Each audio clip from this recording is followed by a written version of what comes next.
Now we are hearing the case of public prosecutor against Adam Naufal Idris. Before we proceed, I would like both learned counsel to introduce themselves for the record. Much obliged, my lord. I am Farisha, Deputy Public Prosecutor, appearing on behalf of the prosecution. Much obliged, my lord. I am Faris. I am the counsel for the accused Adam Naufal Idris. Thank you both counsels. We shall now proceed with the hearing. My lord, allow me to call the deceased daughter.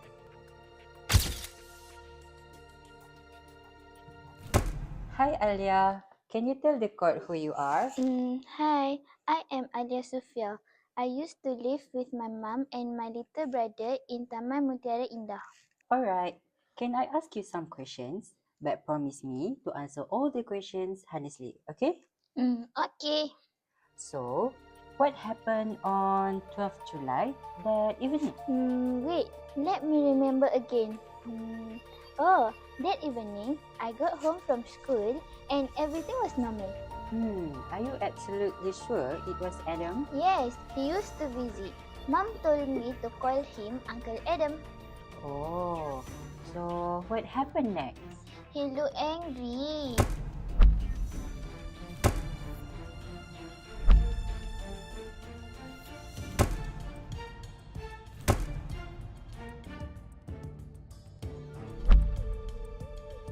He took me and my brother to the car and told us to wait. Oh, so did you see any fire? No, but I smelled smoke. And when he came back, he smelled like a petrol. Alright, thank you, Alia. You have been very brave.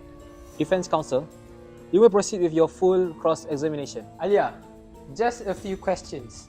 I know it's tough, but it was evening, right? Yes.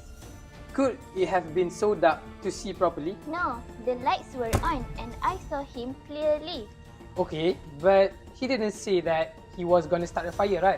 No, but he was acting strange. I understand. My lord, there is no further question. Thank you, Alia. You may step down now. Prosecution, please proceed with your next witness. Thank you, my lord. Now, I call Sergeant Hanani, the investigating officer in this case.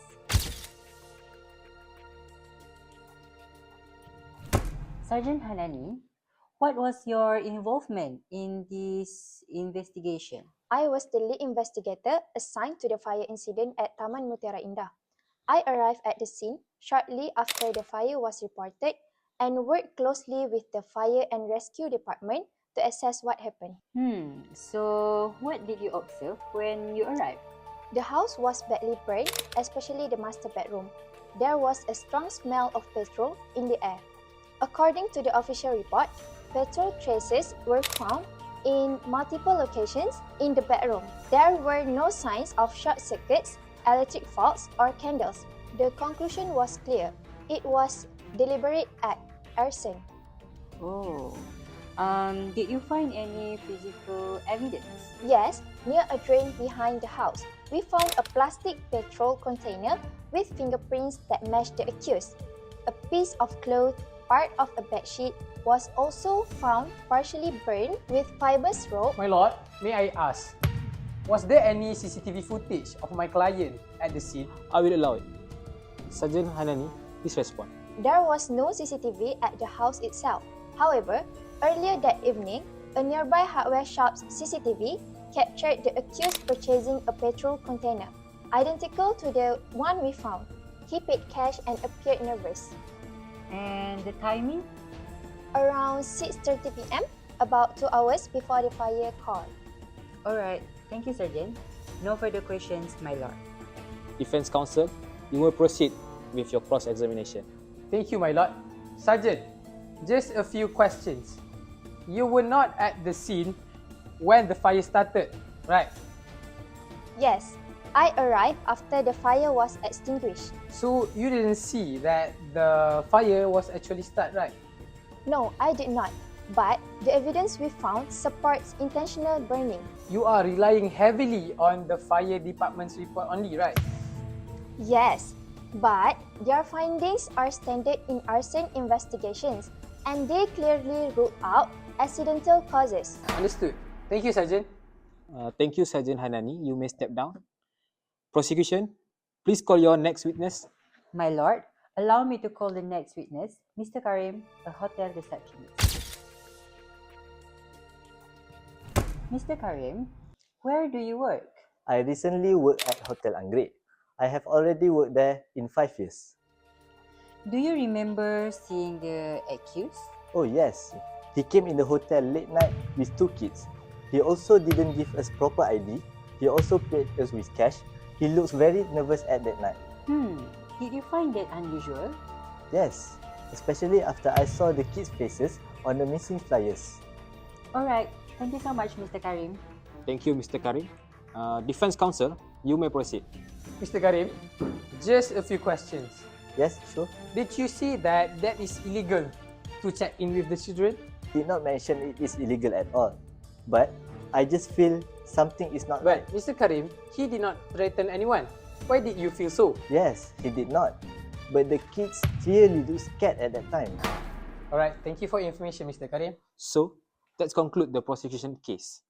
Defense counsel, you may now begin presenting your witnesses. My lord, we call our first witness in this case. She was a close friend of the accused. Miss, please introduce yourself to this court. I'm Azrina, close friend to the accused. I've known Adam since we were Form 3. Alright, so Miss Azrina, did Adam call you that day? Yes, around 7 p.m. He sounded panicked, said something bad happened, and he didn't know what to do. Hello? Adam? Azrina, something was wrong. I Wait, do not know what to slow do. down. What happened? I do not know. Something bad happened. I think I messed up. Adam? I did not mean for this to Where are happen. you? Are you safe? What happened? I cannot explain now. Just I needed to call someone. I did not know who else to talk to. Okay. Just breathe. Calm down. We figured this out, okay? I am sorry. I really did not mean for this to happen. I told the kids, the victim's kid. I brought them with me. You what? Where are they now? They are with me at the hotel. I could not leave them there as people will think I kidnapped them. I was trying to protect them. I did not know what else to do. Did he say anything about a fire? No, nothing like that. Thank you, Miss Azrina. Thank you. Prosecution, you may now proceed with the cross-examination. Miss Azrina, let's talk about that phone call. Sure. Don't you think it's a little weird that your friend would run with someone else's kids? I mean, yeah, it was weird, but he said he was scared. I figured he did not mean any harm. Alright, thank you, miss. Is there any question you want to ask more? No further questions, my lord. Okay. Miss Azrina, you may step down. Defense counsel, please proceed with the accused testimony. Now, I will call the accused, Adam Naufal Idris. Adam, can you please tell us the truth? Did you set the fire to that house? I found her unconscious in the room. I don't know what happened before that. I tried to wake her, but she wasn't responding. I panicked. Then, what did you do? I did not know what else to do. The kids were crying, and the room smelled like petrol. I thought something bad had already happened. I just wanted to get them out. So, why did you take the children? I thought I was helping them.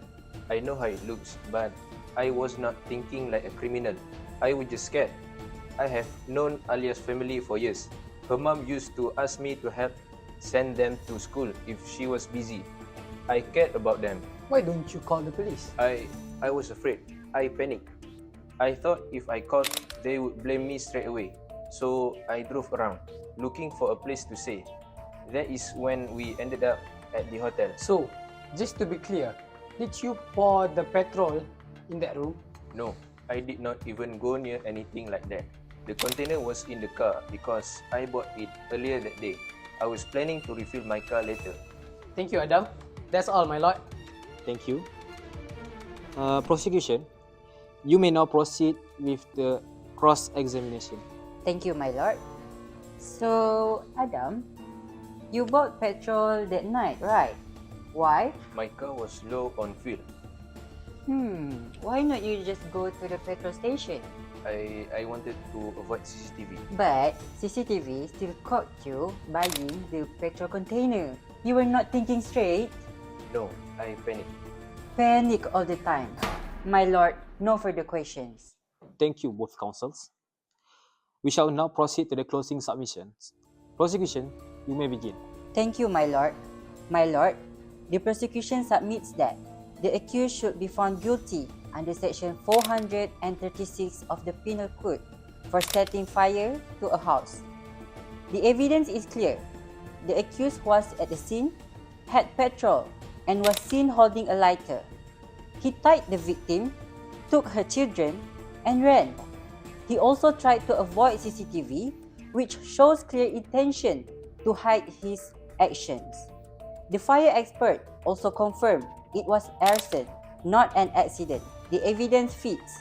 My lord, all elements of offence have been proved beyond reasonable doubt. We respectfully ask the court to convict the accused accordingly. Thank you. Defense counsel? My lord, while the incident is serious, the prosecution has not proven their case beyond reasonable doubt as required under criminal law. Yes, Adam was present, but being there does not make him guilty.